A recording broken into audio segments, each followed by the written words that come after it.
Jismoniy tanani xususiyati bor. Tanaga energetik negativ yig'ildimi, qandaydir holatda negativni tanadan chiqarishi shart jismoniy tana. Jismoniy tanaga bu berilgan. Chunki jismoniy tana ham negativni yashaydi, ham pozitivni yashaydi. Bizning ruhimiz qarang. Bizning ruhimiz faqat pozitivdan iborat, faqat sevgidan iborat. Unda negativ mavjud emas.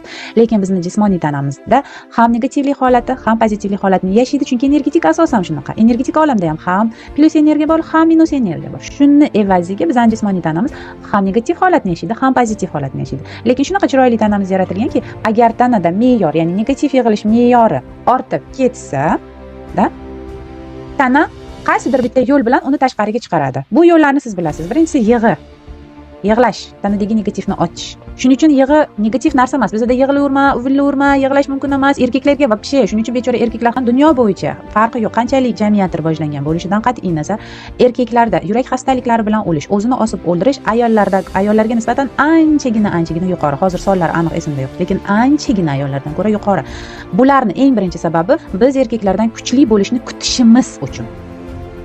Hislarni ko'rsatishiga ruxsat bermasligimiz uchun. Sen erkaksan, sen kuchlisan, senga yig'lash mumkin emas. Erkak bo'l, sen boquvchisan, sen turishing kerak shundoq. Ichingdan o'lib irib ketayotgan bo'lsang ham chiqarma. Mumkin emas. Foiz qilib oladigan bo'lsak, erkaklar o'sha hislarni, negativlarni tashqariga chiqarmaganligi uchun ham tanada yurak bilan bog'liq muammolar ko'payib ketadi. Aynan yurak xuruji bilan o'layotgan erkaklar faqat O'zbekiston emas, butun dunyo bo'yicha tadqiqotlar, Amerika, Yevropa, ya'ni Osiyo boshqa davlatlari, qayerni qarab olsangiz ham erkaklarda ayollardan ko'ra anchagina yuqori. Tanani xususiyati shu. Negativni oldimi, unga tug'ilgandan keyin chiqarishi shart u negativ. Chunki uni qanchalik saqlab yursangiz, u ichingizda chirib, o'sha blok holatida, sizni tanangizda, energetik tanangizda birinchi bo'lib muammoni hosil qiladi, keyin jismoniy tanada muammoni hosil qiladi.